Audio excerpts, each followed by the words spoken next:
Hello दोस्तों। Exploring with कारावैन channel में आपका स्वागत है। आज हम चर्चा कर रहे हैं हमारे कारावैन में इलेक्ट्रिसिटी की हमने क्या व्यवस्था की है। दोस्तों, जैसे ऑक्सीजन के बिना हम जीवन की कल्पना भी नहीं कर सकते हैं, उसी तरह हमारे कारावैन में इलेक्ट्रिसिटी का उतना ही महत्व है, क्योंकि बिना इलेक्ट्रिसिटी के हम कोई भी काम नहीं कर पाएंगे अपने कारावैन में। जैसे कि आप जानते हैं कि अगर हमें बाथ लेना है या फ्लश करना है तो हमें क्या चाहिए? इलेक्ट्रिसिटी। हमें किचन में खाना बनाना है और हमें डिशवॉश करनी है, हमें आरओ वाटर लेना है, हमें फोटोग्राफी करनी है, हमें रेफ्रिजरेटर चलाना है, हमें अपने पावर चार्जेज करने हैं, जैसे हमें अपना मोबाइल भी चार्ज करना पड़ता है। तो इन सब के लिए हमें इलेक्ट्रिसिटी की बहुत ज़्यादा आवश्यकता है और इनके बिना हम कैंपिंग की सोच भी नहीं सकते। तो हमारी कारावैन में हमने इलेक्ट्रिसिटी की क्या व्यवस्था की है, आज उसके बारे में हम आपको डिटेल से बता रहे हैं। सर बताएं कि आप हमने अपनी कारावैन में क्या क्या व्यवस्थाएं की है। दोस्तों, जब कारावैन बनाते हैं तो कारावैन में हमारे पास में बहुत सारे उपकरण हैं जो बिजली से चलने वाले हैं। अब उसमें कुछ एसी उपकरण होते हैं, कुछ डीसी उपकरण होते हैं। हमारी कोशिश ये रहती है कि ज़्यादातर डीसी वाले उपकरण हो। तो डीसी जो उपकरण होते हैं उनके लिए एक महत्वपूर्ण होता है वोल्टेज। वोल्टेज में 12 वोल्ट है, 24 वोल्ट है, 48 वोल्ट है, इस तरीके से जो है अलग अलग वो उपकरण आते हैं। तो ज़्यादातर कारावेन में हमने देखा है कि 12 वोल्ट के ही उपकरण लोग काम में लेते हैं। इसका एक विशेष कारण ये भी होता है कि कभी इमरजेंसी में हमें जब रिक्वायरमेंट हो तो हम गाड़ी की जो वो बैटरी है उस बैटरी से भी उनको ऑपरेट कर सके।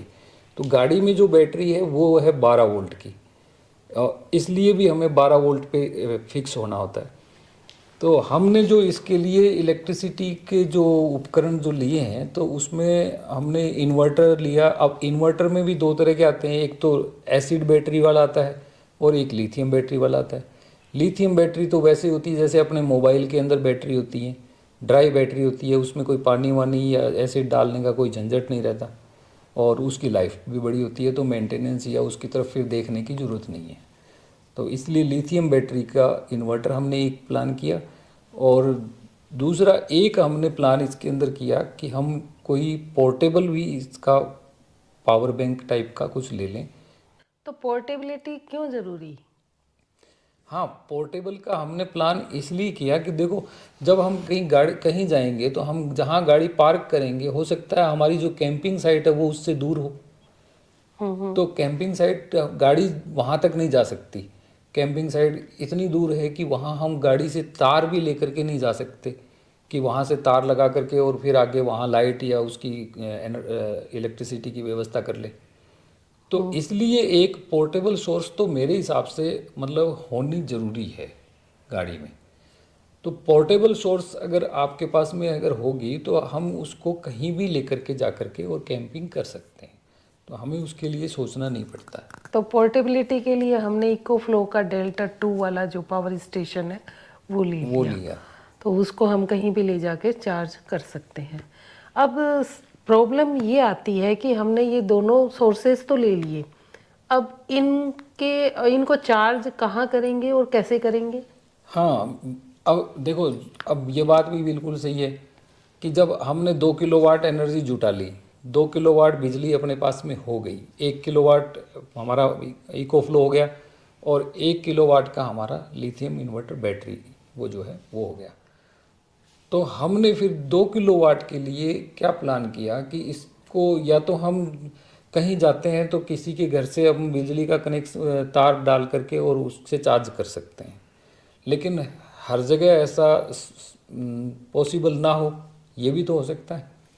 तो उसका सॉल्यूशन हमने निकाला कि एक क्यों ना जनरेटर लिया जाए जो 2 किलोवाट का हो, ताकि हमारे ये दोनों इन्वर्टर एक साथ उससे चार्ज हो जाएं। तो तो दोस्तों, ये लिया। हमने अब इन दोनों को चार्ज सोर्सेस को चार्ज करने के लिए एक जनरेटर ऑर्डर किया और वो जनरेटर आज हमें डिलीवर हो गया है।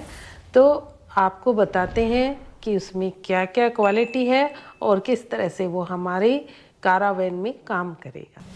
तो दोस्तों, इसका हमने ऑर्डर किया था और आज हमें ये प्राप्त हो गया है। इसकी विशेषताएं बताएंगे। तो फ्रेंड्स, ये है जनरेटर इन्वर्टर।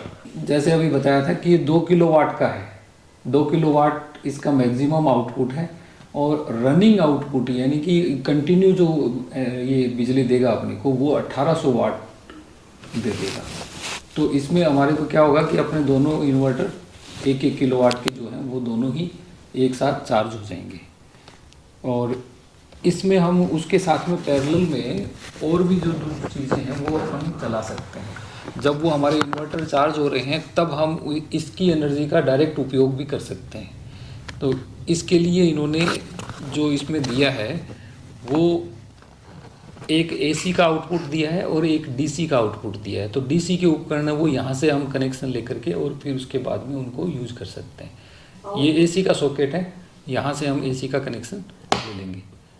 फिर और अब इसके बारे में जैसे मैं आपको बताऊं तो इसमें ये थ्रॉटल के ऑन ऑफ का बटन है और इसके ऊपर ये जो है ये 3 एलईडी इंडिकेटर्स हैं। एक आउटपुट इंडिकेटर है और एक जब ओवरलोड होता है तो उस ओवरलोड की को शो करता है ये एलईडी। जो आउटपुट वाला जो लोड है वो अगर 2 किलोवाट से ज़्यादा आएगा, ये ओवरलोड अलार्म जो लिखा है ये एलईडी जलेगा इसका। और ये इसका एक ऑयल है। जैसे इंजन, क्योंकि अपने इसमें इंजन चलता है तो इंजन को चिकनाई देने के लिए उसमें इंजन ऑयल डलता है, वैसे ही इसमें भी एक ऑयल डलता है अलग से। तो ये जब उस ऑयल का लेवल अगर कम हो जाता है इसमें तो यहाँ अपने ये वार्न करेगा एलईडी से। तो ये इंडिकेटर हैं इसके वर्किंग के लिए। यहाँ एक रीसेट का बटन दिया है और एक ये पैरेलल आउटलेट दिए हैं। पैरेलल आउटलेट का मतलब अगर भविष्य में मान लो हमारे को अपने को 3 किलो या 4 किलोवाट बिजली की ज़रूरत पड़ेगी तो हम एक और जनरेटर 1 किलोवाट या 2 किलोवाट का लेकर के और उसको इससे डायरेक्ट पैरेलल में जोड़ करके 4 किलोवाट यूज़ कर सकते हैं। तो ये बटन उसके लिए काम आएंगे। और ये डीसी रीसेट का बटन है। और अच्छा, चलाने के लिए इसमें क्या है कि वो ही खींच करके इसको यहाँ से स्टार्ट होगा और इससे पहले यहाँ से ऑन करना होगा। ये जो आप देख रहे हो ये जो बटन है, इस बटन को ऑन करके और फिर स्टार्ट होगा।